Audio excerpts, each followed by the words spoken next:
नमस्कार मंडळी, welcome back to my YouTube channel. आत्ताच आपण माझ्या बापाची पेंड या द.मा. मिरासदारांच्या कथासंग्रहातील काही निवडक कथा ऐकल्या असतील. त्या जर ऐकल्या नसतील तर ते व्हिडिओज नक्की जाऊन आधी पहा. आज आपण एक नवीन पुस्तक सुरू करत आहोत.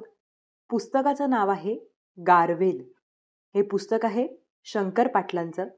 ग्रामीण बाजाच्या यामध्ये बऱ्याचशा कथा आहेत. तर आजपासून आपण ऐकणार आहोत गारवेल आणि जे शीर्षक आहे तीच कथा आपली पहिली आहे. तर ऐकूयात आपली आजची कथा गारवेल. ढाण ढाण दिवा जळावा तशी दुपार धगधगत होती. ऊन झळा मारत होतं. वर तोंड करून आभाळाकडं बघवत नव्हतं. शिवा आपल्या खोपीत पाय लांब करून पडला होता. घामानं अंग चिकचिकत होतं. धड डोळाही लागत नव्हता. अधनमधनं उसासा सोडून तो कूस बदलत होता. अंगावरच्या धोत्रानंच गळ्या काखेतला घाम पुसत होता. गारव्याला जरा निवांत पडावं तर ही असली दुपार माणसाला धड पडू देत नव्हती. काही सुचू देत नव्हती. ऊन खाली झाल्यावर शिवा उठला. तोंडानं हाय असं म्हणत त्यानं एक जांभई दिली. एका हातानं तोंडापुढं 2-3 चुटक्या वाजवल्या. दोन्ही हात वर करून आळस झाडला. छाती पुढं काढून ताणलेले हात बेतानं खाली घेतले. मग एकदा ह्या अंगाला वळून आणि एकदा त्या अंगाला वळून त्यानं काड काड कंबर मोडली. अंग अजून मोकळंच होत नव्हतं. 15-3 वार रस्त्यावरच्या खडीचं काम करून अंग सारं आंबलं होतं. हाडं ठणकत होती.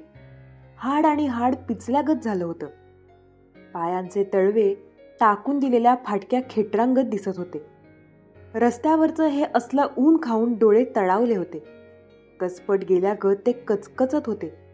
काही सुचत नव्हतं. ते खडीचं कामही सुटलं होतं. आता पोट तरी कसं भरावं? एकाला 4 जीव कसे जगवावे असं सगळं कडासनं पडलं होतं. महाविवंचना मागे लागली होती. त्यानं आपल्या दोन्ही हातांची बोटं एकमेकांत गुंतवली आणि बाहेर बघत तो सावकाश एक एक बोट मोडत बसला. एक एक घास तोंडात घालत निवांत जेवत बसावं. अगदी तसं. सगळी बोटं मोडून झाल्यावर मागं न बघताच त्यानं हात लांब करून उशाला घेतलेला पटका जवळ ओढला. भाकरीचं गठळं सोडल्यागत सावकाश त्याचे वेढे उलगडले. 10 ठिकाणी फाटलेला तो पटका एकवार त्यानं झटकला. त्याचा कुबट भपकारा घेत तो जरा नाकाजवळ धरला. पोटातील भूक भागल्यागत झाली आणि मग कसे बसे डोक्याला 4 तिढे मारून तो उठून उभा राहिला. अजून अंग हलकं झालं नव्हतं. खोपीतल्या मधल्या मेढीला धरून त्यानं एकदा कंबर चांगली तणावली आणि मग तो बाहेर आला.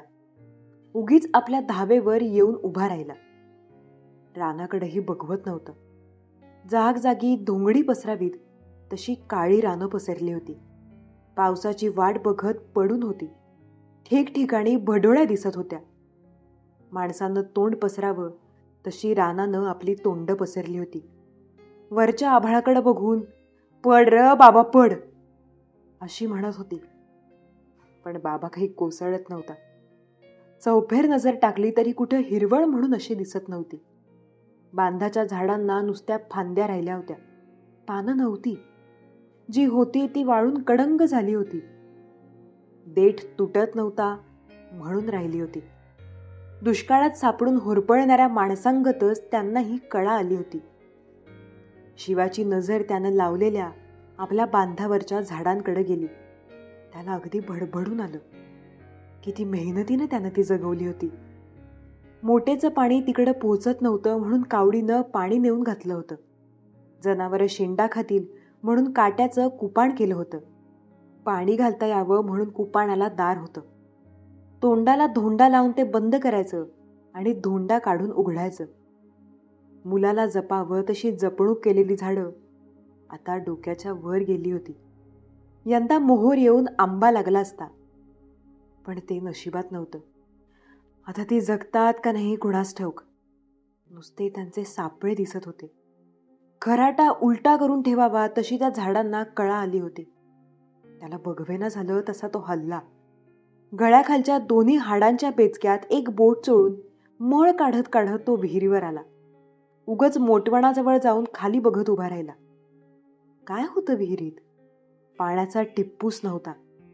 विहीर आटून तळ उघडा पडला होता. तळाचा गाळ सुद्धा वाळून खड झाला होता. जागजागी चिरा पडल्या होत्या. तळहातावरच्या रेषांगत, एक आडवी, एक उभी. नशिबाची रेषा, आयुष्याची रेषा, आणि मध्ये कात्र्या, एक इथं, एक तिथं, सगळ्या कात्र्याच. एकाएकी जवळच काहीतरी ढासळावं तसा धाडकन आवाज आला. म्हातार पावसात मातीची जुनी भिंत कोसळावी तसा. तो गर्रकन मागं वळला. एका दमात 2 ढेंगा टाकून त्या मोटवणापासून जरा लांब जाऊन उभा राहिला. त्या विहिरीच्याच एका बाजूनं एकदम धुरळा उडताना दिसला. धुरळा कसला, धुळीचे लोटच्या लोट वर येत होते. धड डोळ्यांना काही दिसे नाही झालं. काय झालं हेच कळत नव्हतं. एकाएकी असं काय ढासळलं म्हणावं. ढासळायला असं होतं तरी काय तिथं. आरून फिरून एक जुनं चिंचेचं झाड, पण ते तर विहिरीच्या काठाला उभंच होतं. मग असं धाडकन काय कोसळलं. दुरळा बाजूला पसरला तसा शिवा पुढं झाला. थक्क होऊन बघतच राहिला. एक 10 वाव लांब आणि 10 वाव रुंद असं भलं दांडगं जाळकांड त्या चिंचेवरनं खाली आलं होतं. इतकी वर्षे ठाण मांडून बसलेला तो गारवेल आज असा अवचित कोसळला होता. आपल्या बाळपणापासून शिवा त्या गारवेलाचा संसार बघत आला होता. एवढी दांडगी डेरेदार चिंच गारवेलाने निम्मी झाकली होती. कुणाला न जुमानता तो आपला खुशाल पसरला होता. वर्षानुवर्ष भरतकाम करावं तसे टाके घालीत बसला होता. दर साल आपलं जाळं विणतच होता.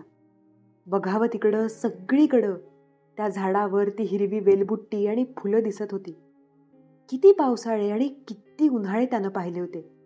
किती वादळांशी झोंबी घेतली होती. अनेक वावटळी आल्या आणि चक्रा मारून तशाच गेल्या. गरजणाऱ्या वळवानं झोडलं, झंझावातानं झिंजाडून विस्कटून बघितलं, पण आजवर त्यानं कधी कुणाला दाद दिली नव्हती. नमतं घेतलं नव्हतं. असा हा एवढा जिद्दीचा गडी. पण लागोपाठ पडलेला या 3 वर्षांच्या दुष्काळात डेंगला होता. त्याची सगळी रयाच गेली होती. यंदाच्या ह्या उन्हाळ्यात तर अंगावर एक हिरवं पान नव्हतं. मग फुल कुठलं असणार. नुसत्या जाळ्या राहिल्या होत्या. त्याही वाळून पळकाट्या झाल्यागत दिसत होत्या. तरी तग धरली होती. एवढा उन्हाळा पार झाला असता म्हणजे त्याला डग नव्हता. पुन्हा टाके घालत बसला असता. ती हिरवी जरतार खुलली असती. पण जगाभरतं अशा या दुष्काळानं त्यालाही नाक घासायला लावलं. ना वादळ ना वारा, एकाएकी कोसळला बाबा. संपला त्याचा शेर. ती म्हातारी चिंच सुद्धा गदगदली. हे काय झालं म्हणून ओणवी होऊन बघत राहिली. जवळ जाऊन शिवा भकास डोळ्यांनी बघत राहिला. माणसानं मैताकडं बघावं तसा. आपल्या घरातलंच कोणीतरी जावं असं त्याला वाटलं. त्याचं मनच सैरभैर झालं. त्याची उत्तरक्रियाही तो विसरून गेला आणि हादरलेल्या काळजानं गप येऊन खोपी पुढं तसाच बसला. सभागती त्याची नजर दावणीकडे गेली. एका महिन्यामागच दावण रिकामी झाली होती. जनावरं जाऊन दावणीचे खुट्ट तेवढे उभे होते. त्यांना दोऱ्याही नव्हत्या. बाईच्या बुंड्या गळ्यागत ते दिसत होते. त्या रिकाम्या दावणीकडं बघवत नव्हतं. गेली. वैरणकाडी गेली, जनावरं गेली, घरात 1-2 दागिने होते तेही गेले. सगळंच चाललंय. त्या माणसंही जातील. कशाला राहतील. जायलाच आल्यात. बसलेला शिवा उठून उभा राहिला. ती खोप सोडून, दावण सोडून, ती धाव सोडून, विहीर सोडून आणि तो ढासळलेला गारवेल सोडून लांब आपल्या रानाच्या पाणंदीला आला. तिथंच एका डगरीवर बसून राहिला. निदान येणारं जाणारं कोणीतरी भेटेल. जीव तरी कशात रमवावा. सहज नजर गेली आणि गावाकडून एक तांडाच्या तांडा पाणंदीनं येताना दिसला. दुर्बिणीनं बघावं तसा शिवा नजर लावून बसला. कारवानाच्या तांड्यागत एवढं कोण लोक यायला लागलेत. कोण असावं. घोडी दिसत नव्हती म्हणजे कारवान नसावं. लोणार म्हणावं तर गाढवही नव्हती. शेळ्या शिरड्या मात्र संग दिसत होत्या. जीव जगवायला गाव सोडून तर लोक निघाले नसतील. तांडा जवळ आला. त्याचं काळीज इदाळल्यागत झालं. आपलीच माणसं गाव सोडून निघाली होती हे त्यानं ओळखलं. तू दत्तू मांजरे, त्याची बायका पोरं त्यानं लांबनच ओळखली. तो पटेकरी, त्याच्या मागं तो जांभळ्याचा म्हातारा, डोळ्यात फूल पडलेला. आता कुठं जाऊन पोट भरणार हे? आणि ती कच्ची बच्ची चिल्ली पिल्ली, कुणी कडेवर कुणी बोटाला धरून. अरे देवा, माणसावर काय प्रसंग आला हो. बाबू पटेकरानं तर आपली म्हातारी पाटकुळी घेतली होती. तिच्या पायांच्या काटक्या दोन्ही अंगांना लोंबत होत्या. आता कुठं जाऊन संसार मांडणार हे? कुणाच्या डोक्यावर गाठोडं, कुणाच्या काखेत गठळं, गाडगी मडकी किडूक मिडूक, हे काय थोडं होतं? हे सगळं घेऊन देशांतराला जायचं. शिवाला बघून तांडा उभा राहिला. आता काय बोलायचं तरी काय? मांजऱ्याचा दत्तू जवळ आला. शिवा म्हणाला, गाव सोडून निघाला वय? काय करायचं तर? कोणत्या गावाला? पोट भरेल तिकडे हिंडायचं. असं म्हणून दत्तू बोलला, निघालोय अंकलीला. तिकडे ऊस तोडायचं काम मिळाले. जाऊन रानातल्या पाल्या पाचोळ्यात पडायचं. जीवमान असुस्तवर जगायचं रे. जरा घराकडे ध्यान ठेवू, आमच्या लक्ष असू द्या. एक उसासा सोडून शिवा म्हणाला, ध्यान ठेवायला काय घरात तर असणार काय बाबा? काय नाही खरं, नावाला तर हाय घर. उतरंडी तेवढ्या आहेत 2 गाडग्यांच्या. कोण नेतय त्यासनी? कुलूप घातलंय नव? दत्तूची बायको म्हणाली, कुलूप घातलंय, वर आणि शेणाचा गोळा बी थापलाय. कुलुपावर? वय, शील बंद केलंय हो. जरा तुमचं बी ध्यान असू द्या. पाऊस पाणी झालं म्हणजे येऊ.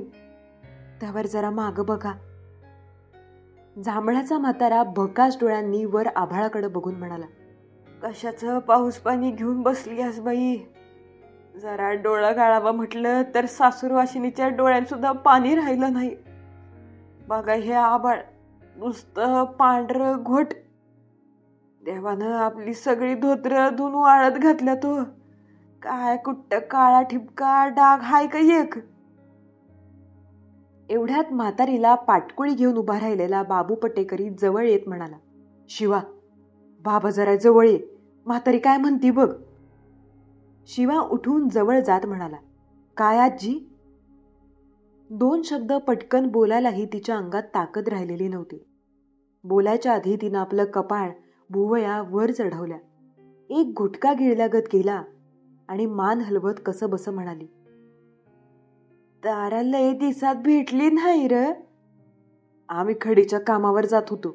याला रात व्हायची. पुन्हा दिस उगवायला की तिथं हजर व्हायला लागायचं. कशी भेट होणार आजी? लेकरं बरी आहेत का? अजून मेली नाहीत त्यावर बरीच म्हणायची की आजी. आशीर्वाद दिला गत ती बोलली, देव जीवमान देऊ द्या बाबा, जगू द्या. तगादा लावत जांभळे म्हणाला, बरं आता निघा की, उचला पाऊल. दिवसाबरोबर मोहरच्या गावाला पोचाय पाहिजे, थांबू नका. शिवानं म्हटलं, निघा तर मग, या सुखरूप या माघारी.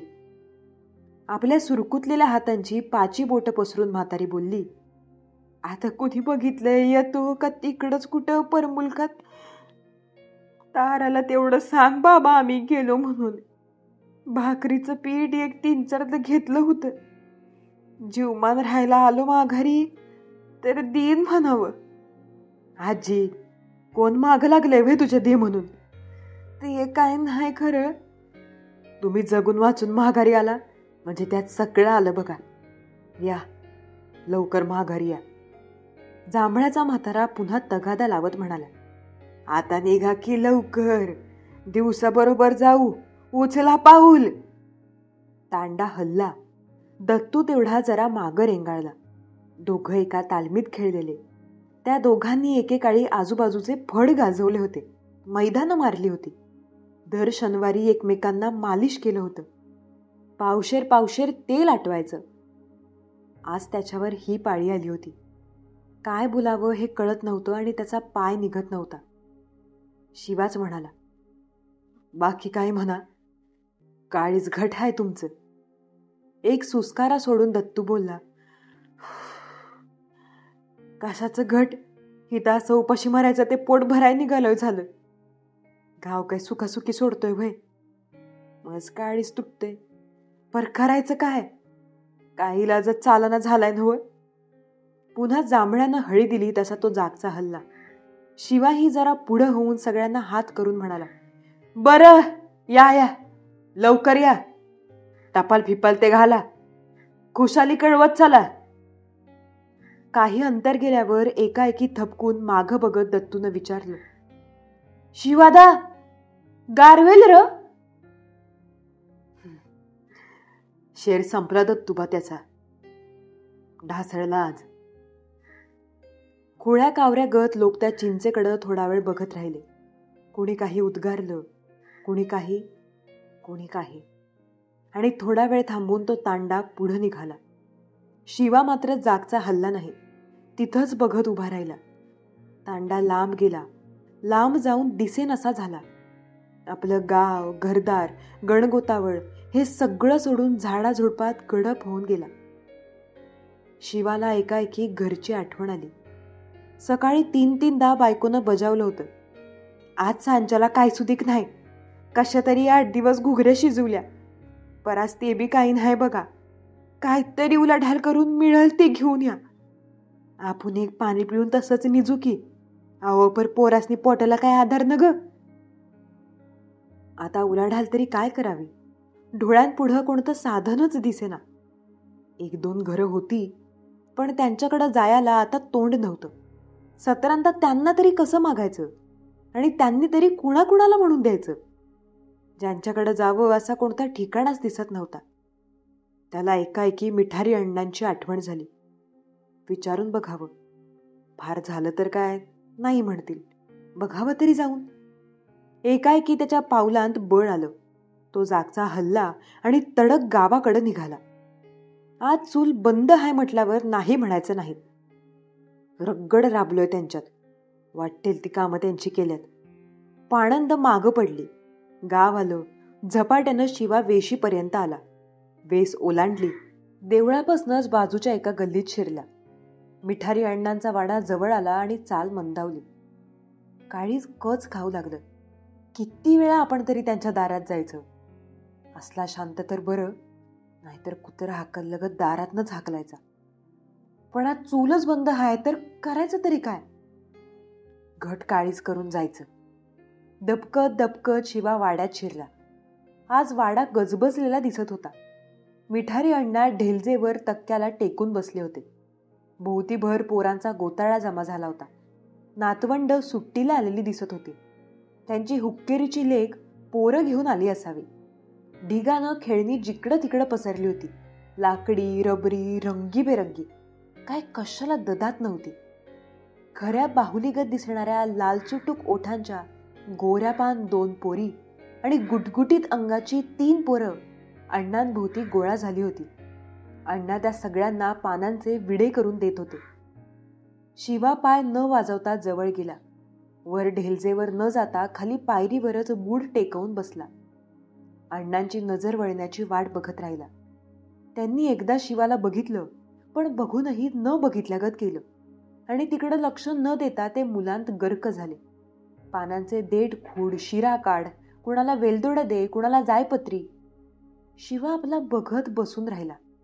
असा बराच वेळ गेला आणि मग एकाएकी कपाळाला आठ्या घालून ते म्हणाले, शिव्या का आलायस रे? काय धान्य मागायला आलायस?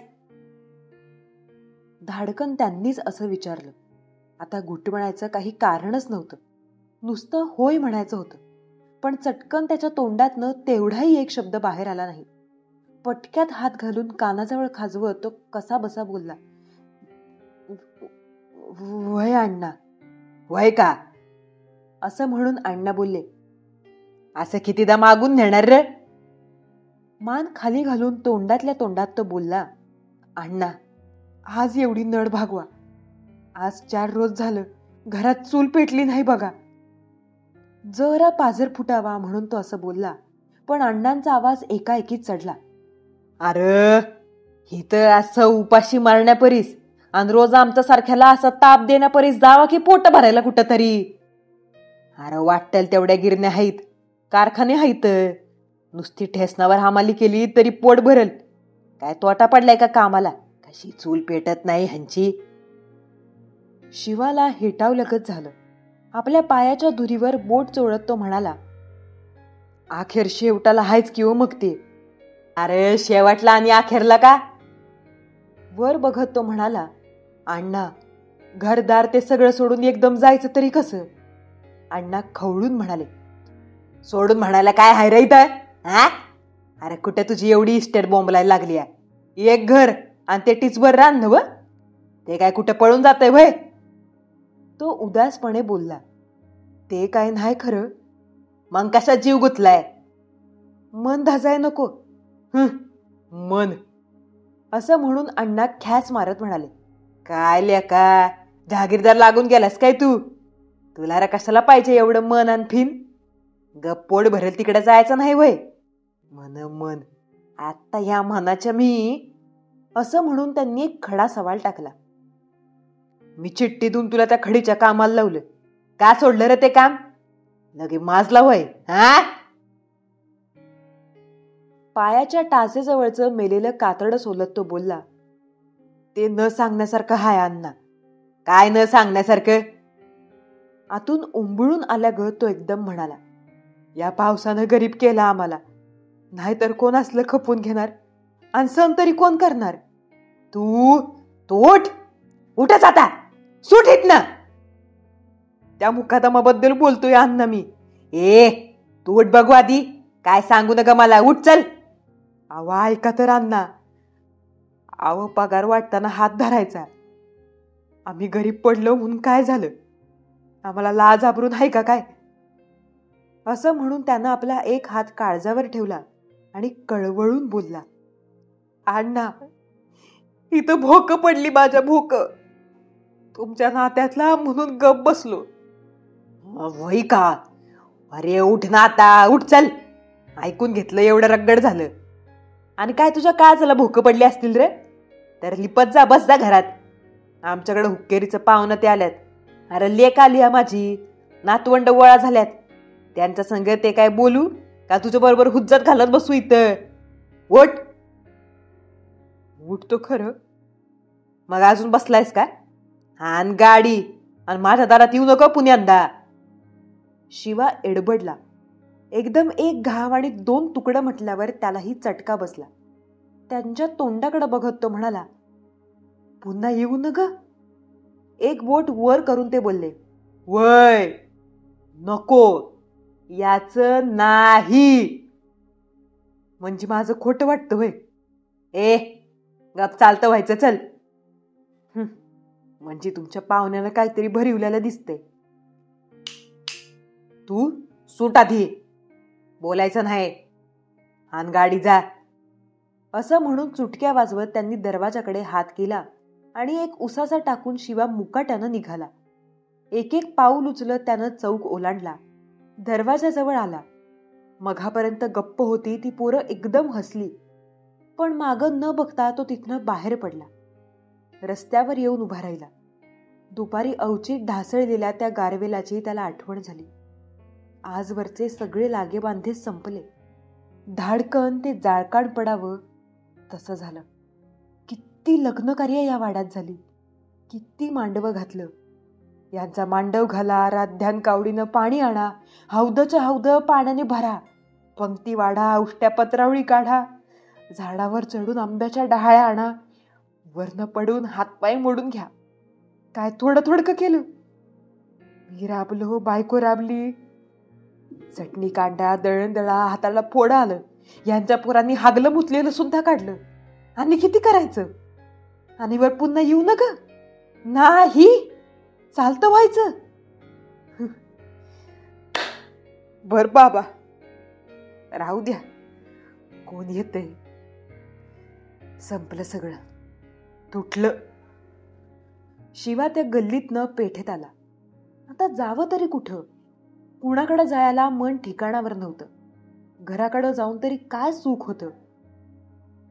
काय आणलं म्हणून बायको विचारणार.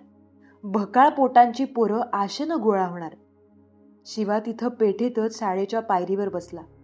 पेठेतली दुकानंही ओस पडल्यागत दिसत होती. मांडीवर मांडी टाकून उगच एक गुडघा हलवत पेठेकडं तो बघत राहिला. एकाएकी त्याची नजर एका शिलाईच्या दुकानाकडे गेली. विष्णू मशीनवर बसून पाय खालीवर करत होता. आपल्या कामात गुंग झालेला दिसला. त्याच्या मनात आलं, आपली चूक झाली. 2 सालांमागं सरकारी माणूस आपल्या गावात येऊन फुकट शिकवून गेला. वर आणि महिन्याला शिकण्यापायी 20-20 रुपये तनखा बी दिला. आपण नाही शिकलो, शेती एके शेती करीत बसलो. आणि हा विष्णू बघा, कुठं हाय त्याला दुष्काळ. बसल्या जागी नुसतं टाकं घालीत बसायचं. काय उन्हात घाम गाळायचा आहे का थंडीत लवकर उठून शेणात हात घालायचा आहे. बारमाशी सावलीत बसायचं आणि वर ताजा पैसा गोळा करायचा. त्याचं झकास झालं, आपलंच गाडं फसलं. बसून बसून कंटाळा आला, पण जाणार तरी कुठं. काय आपल्या गावात कारखाना का कोणता उद्योगधंदा? कुठं जाऊन काम तरी मागता येतं. कुठं जायचं तरी कुठं. मनात आलं उठावं आणि स्टँडवर जाऊन बसावं. येणाऱ्या जाणाऱ्या गाड्या बघत आपला वेळ घालवावा. शिवा उठला, पाय ओढत पेठेतनं स्टँडवर आला. झाडावर कावळे बसावेत तशी पारावर माणसं बसली होती. कुणी गाडीची वाट बघत होतं, कुणी नुसतंच बसून होतं. शिवाही जाऊन पारावर बसला. ऊन खाली झालं, काही माणसं कमी झाली, काही नवी आली. शिवा बसूनच राहिला. दिवस मावळला, कडूचं पडलं, पोटात कलकलल्यागत होऊ लागलं. आपल्याला असं होतंय तर पोरं कशी करत असतील. त्यांची तर कवळी भूक. देसाई अण्णांकडे जावं. आणलंय 2दा मागून. तिसऱ्यांदा आणि कसं दारात जावं पण. एवढ्यात एक एसटी आली. त्या गाडीतनं देसाई अण्णाच खुद्द खाली उतरले. तेच म्हणाले, शिवा का बसलायस र? कुठं गावाला निघालायस का? नाही, सहज बसलोय. सहज वय, मग चल एवढा बोजा घेऊन. बसल्या जागी काम आलं आणि देवच पावल्यागत त्याला झाला. एक जडशी ट्रंक देसायांनी त्याच्या डोक्यावर दिली. एका हातानं त्याला ती धरायला सांगून त्याच्या दुसऱ्या हातातही एक थैली दिली. तीही सामानानं गच्च भरली होती. हातात घेतल्या घेतल्या बोटांना रग लागू लागली. अशी डोक्यावर ट्रंक आणि हातात पिशवी देऊन सड्या हातांनी पुढं होत म्हणाले, बरं झालं तू दिसलास. कुठं गावाला गेलता? अरे भारत दर्शनाला नव्हतं का गेलो? त्याला काही कळलं नाही. त्याचा बोधच झाला नाही. तो आपलं सहज म्हणाला, हा देवाला वय. अरे भारत दर्शनाला म्हणतो तर कुठं आलं हे म्हणायचं? थोत तुझ्या, असं म्हणून ते हसून म्हणाले, तुझ्या टाळक्यात न येण्यासारखं आहे. चल तू गप. गप काय चालतोय. बोट चांगली कचत होती. तो थांबला. या हातातली पिशवी त्या हातात घेतली. एकदा दम सोडला आणि मग पाऊल उचललं. त्याला घर केव्हा येईल असं झालं. एकदम एक 4 पायल्या मागाव्या का? त्यानं काय कात होणार. आता मागायचं तर निदान एक अर्ध पोतं दाणं मागावत. काय दमलास का? नाही, पिशवी ह्या हातात घेतली. अरे आलं की घर जवळ. या हातात काय आणि त्या हातात काय. घर आलं. बाहेरच सामान न ठेवता शिवा थेट आत गेला. ती ट्रंक आणि पिशवी ठेवून बाहेर आला. जोत्याजवळच्या एका खांबाला टेकून उभा राहिला. अण्णा आत गेले ते लवकर बाहेर आलेच नाहीत. त्यांची थोरली सून तेवढी बाहेर येऊन म्हणाली, जाऊ नको, थांब, ते तोंड धुवून येतात. वय हाय की, असं म्हणून तिथंच तो खाली बसला. कसा विषय काढावा या विवंचनेत पडला. मानेला रग लागली होती. एका हाताचं कोपर वर करून आपल्याच हातानं तो मान दाबत राहिला. मग सावकाश कपडे बदलून अण्णा बाहेर आले. त्यांच्या पाठोपाठ 2 कप चहा आला. स्वतः 1 कप हातात घेऊन ते त्याला म्हणाले, घे चहा घे. आता कशाला चहा? असं म्हणत त्यानं पुढे आलेली कपबशी हातात घेतली. पण चहा न पिता तो त्या कपबशीकडेच बघत राहिला. अरे घे की, पी. वज्ज घेऊन आलायस, एवढा चहा घेऊन जा, मला करायचंच होता. अण्णांचा चहा पिऊन झाला तरी त्याच्या हातातली ती कपबशी अजून तशीच होती. कार घे की, तसाच का बसलायस? त्याला बोलवत नव्हतं, पण तो बोलला, खरं सांगू अण्णा, यासली फलाफुलांची कप बशी आणि ह्यो असला दुधातला चहा बघून लेकरांची आठवण होती व त्यासनी कवा असं प्यायला मिळतंय. बघाया मिळत नाही. प्याला कुठलं? पोटात ढवळतंय माझ्या. मी नाही पीत. एकटाच बसून कसा पिऊ? असं म्हणून त्यानं कप बशी खाली ठेवली. देसाई अण्णांना त्याचा रागच आला. ते म्हणाले, अरे वज्ज घेऊन आलाच म्हणून देतोय. गप्पे, नाहीतर जा उठून. तो काय वाया जात नाही. पिणारी पुष्कळ तोंड आहेत घरात. वर मान करून न बघता खाली बघतच तो म्हणाला, असं करा अण्णा. मला शाळा शिकवतोस? सांग बघू कसं र करू? खवळू नका. हे बघा, ह्यो चहा द्याचा ते काहीतरी मला पोटाला धान्य द्या. पोरं सगळीच उपाशी आहे तो. ते म्हणाले, उठ तू. नाही चहा प्यायलाच म्हणजे माझं काही बिघडत नाही. उठून धर वाट. हात जोडून तो बोलला, अण्णा चूल बंद आहे अण्णा. खोळ्या माणसा, अरे किती दिवसांनी मी आज घरात आलोय. देश सगळ्या हिंडून आलो आणि आल्याला काय गारानं लावलेस रे तू? अक्कल आहे का तुला? का आम्हाला बघितलं की लगी वरबडायला लागायचंय? वज्ज घेऊन आलास ते काय लय उपकार केलंस काय? असं म्हणून ते बोलले, थांब, एक पावली घे आणि सुट हितनं. पावली आणायला ते आत गेले आणि शिवा उठून मुक्काट्यानं बाहेर आला. ती पावली घ्यायला तो थांबला नाही.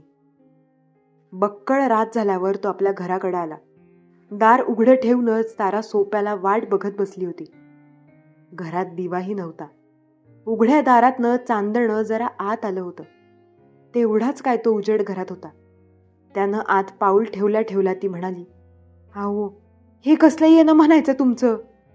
जरा झाली रात. तू का अजून बसलीयास? तुम्ही काहीतरी घेऊन येशीला, करून घालीन म्हणून बसली आहे वाट बघत.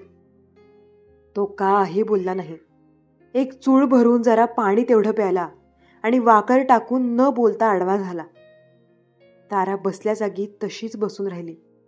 असाच थोडा वेळ जाऊ दिला आणि मग हाताचा मुटका गालाला लावून ती म्हणाली, काय झोपला काय हो? कूस बदलून तो म्हणाला, काय करू तर मग? एक उसाचा सोडून ती बोलली, किती घट काळीच म्हणायचं हो तुमचं. वय एका शब्दानं निदान विचारायचं तरी होतं. काय काय आहो, पोरं काय खाल्ली का तशीच उपाशी निजली हे विचारलं? काय कोणची चौकशी केली का? तो काही बोलला नाही. तसाच पडून राहिला. तीच म्हणाली, उठा. तुम्ही एक घट काळजाचं हाय पर तशी मी नाही की. तुम्ही नाही काय उलाढाल केली तर मला नग का करायला? काहीतरी करून माडगं केले. तेवढं प्या आणि मग झोपा म्हण. उठा. असं म्हणून तिनं हातात पितळी घेतली आणि अंधारातच गाडग्यातलं माडगं पितळीत ओतून ती बसून राहिली. हातानं त्याला हलवत एकदा दोनदा म्हणाली, आओ उठा की. तू प्यालीस का? तुम्हाला सोडून मी कशी गिळीन? मग तूच घे. आणि तुम्ही? मी जरा कुठं कुठं काय खाऊन आलोय. पोटात जरा ढवळायला लागले. ढवळते? वय ग, काय वासनाच नाही. मग काय नको म्हणता तुम्हाला? काय नको बघ, तूच पोटभर खा. वाटल्यास बोलत बसतो तुझ्या संग. असं म्हणून तो उठून बसला. आपले दोन्ही गुडघे वर केले आणि मान मागं भिंतीला टेकवून म्हणाला, तारा आज आपला गारवेल ढासळला की. पितळी तोंडाला लावत ती म्हणाली, चिच्चवरला ते जाळकांड. वय ग. निम्मी पितळी एका दमात रिकामी करून ती म्हणाली, हो मग बरं झालं की. चांगलं एक दोन गाड्यात जळान होईल. जळान? वय, कुऱ्हाडीनं खापलून ढीक करू आणि एक एक बिंडा डोसक्यावर घेऊन तालुक्याला जाऊन इकू. आता मात्र त्याच्या पोटात खरंच ढवळलं. वाचा गेल्यागत तो बसून राहिला. डोळा न लावता तो तिच्याकडे बघत राहिला. त्याला ती दिसत नव्हती. त्याच्या डोळ्यांपुढं गारवेलाची ती हिरवी जरतार, ती नक्षीची वेलबुट्टी, ती फुलं, हेच चित्र उभं होतं, जे आता कधीही पुन्हा कधीही दिसणार नव्हतं. ही होती आपली आजची कथा, गारवेल. दुःख म्हणजे नक्की काय असतं आणि काळीज पिळवटून टाकणारी कथा म्हणजे नक्की काय असते, तर ही कथा असेल. आशा करते की तुम्हाला ही कथा तर आवडली असेलच, पण माझं वाचनही नक्की आवडलं असेल. भेटूयात लवकरच पुढच्या व्हिडिओमध्ये.